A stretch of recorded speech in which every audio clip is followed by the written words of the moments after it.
el momento en que nuestro Señor Jesucristo le dice a Pedro: tú serás la piedra sobre la cual construiré mi iglesia.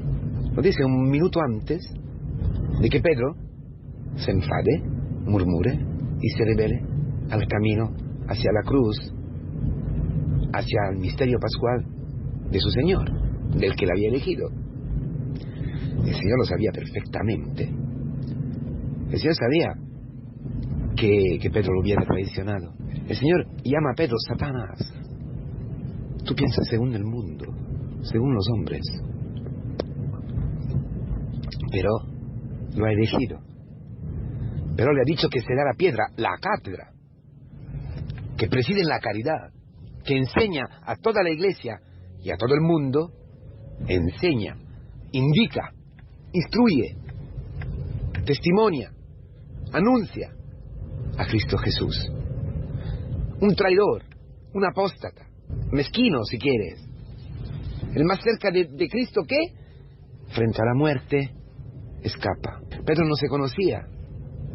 Pedro pensaba de ir con el Señor hasta la muerte. Era un discípulo de un rabí, y un discípulo normalmente condividía la suerte de su rabino, de su rabí. Pedro, que amaba a Cristo, que quería amar a Cristo, no se conocía. Para que la profecía, para que la elección llegue a ti y a mí, necesitamos muchísimo camino, bajando cada día a nuestra realidad, el camino de la humildad, y es la cruz. Es el lugar donde Pedro conoce a Cristo. Cuando hemos escuchado catequesis, cuando la Iglesia nos ha anunciado el Evangelio, y cuando nos anuncia el Evangelio, cuando en este momento mismo nos está anunciando el Evangelio, la Iglesia sabe perfectamente lo que tú eres, lo que yo soy. Cuando la Iglesia acoge a una vocación, al presbiterado, o si quiere, cuando la Iglesia, por medio de su ministro, preside a un matrimonio y certifica esta unión bendecida por Dios, sabe perfectamente la debilidad de estos dos esposos, de este candidato al presbiterado o al obispado o cualquier otro ministerio en la Iglesia. En aquel matrimonio también el padre que será este esposo, la madre que será esta esposa. Lo que pertenece a nosotros es lo que estamos viviendo en este tiempo, es la conversión. Necesitamos un tiempo largo, un camino largo de conversión. Por eso la vida matrimonial es una vida de conversión, es un camino en el camino. La vida presbiteral es un camino en el camino.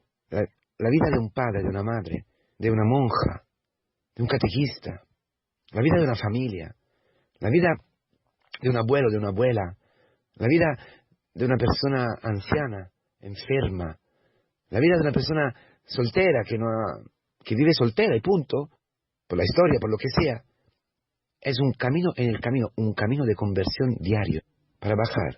El camino de Pedro, fundamental.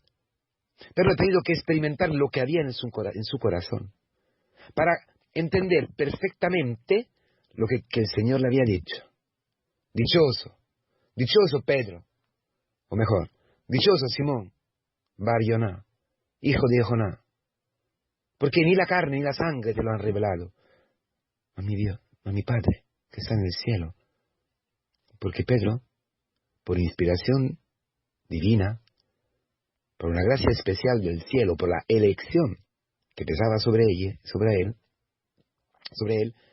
ha dicho: tú eres el Hijo del Dios vivo, el Mesías. Pedro tenía que experimentar que no había sido la carne y la sangre. La carne y la sangre lo había llevado a traicionar, a apostatar, a pecar, porque había sido engendrado en el pecado. Pero justo allí, con esas lágrimas que empezaron a caerle, se estaba preparando al encuentro decisivo, fundamental, a las orillas del mar de Galilea, cuando Jesús, a este Pedro que había traicionado, que había apostatado, se acerca y le pregunta: ¿me amas tú, Señor? Tú sabes, me amas tú. Señor, tú lo sabes que te quiero. Me amas tú 3 veces. Las 3 veces que has traicionado a Cristo. Entonces Pedro, en aquel momento, declara su cátedra.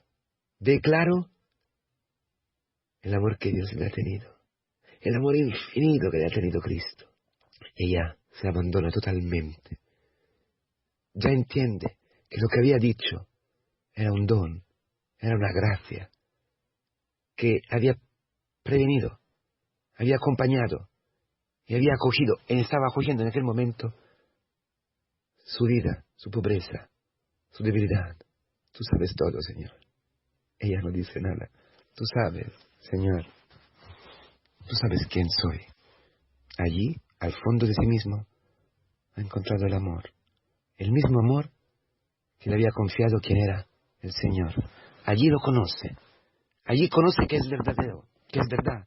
Que aquel que había contribuido con su traicionamiento a crucificar, aquello era el Hijo del Dios vivo. Porque era vivo. Porque su traición, su pecado, no había logrado dejarlo en la muerte. Lo había crucificado, mas no lo había dejado en la muerte. No había tenido el poder. Su pecado no había tenido el poder de sepultar eternamente al Hijo del Dios vivo. Entonces ha entendido que quiere decir pensar como los hombres y pensar como Dios. Pensar el pensamiento celestial del cielo. Ahora el Señor le puede decir, apacienta mis ovejas. Cuando eras joven, cuando pensabas según el mundo, cuando no te conocías, ibas donde daba la gana. Pero ahora que eres anciano, ahora que eres maduro en la fe, ahora que has conocido al amor de Dios, ahora que has experimentado su perdón, ahora otro te cogerá, otro te ciñará y te llevará donde tú, tu carne, no querrá ir. Así lo dice, para indicar y profetizar con qué muerte Pedro hubiera dado gloria a Dios. La cruz. La misma cruz de su maestro. Maestro en el maestro.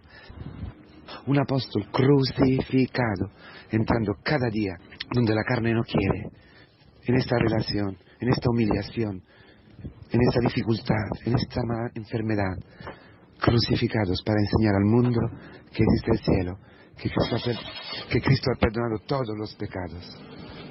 A eso estamos llamados, hermanos. Esta es la profecía que el Señor nos hace hoy. Ánimo pues, con Cristo en la misma cruz. Renunciamos a nosotros mismos, bajando, aceptando las humillaciones para encontrarnos con el rostro dulce y lleno de ternura y de misericordia de nuestro Señor Jesucristo.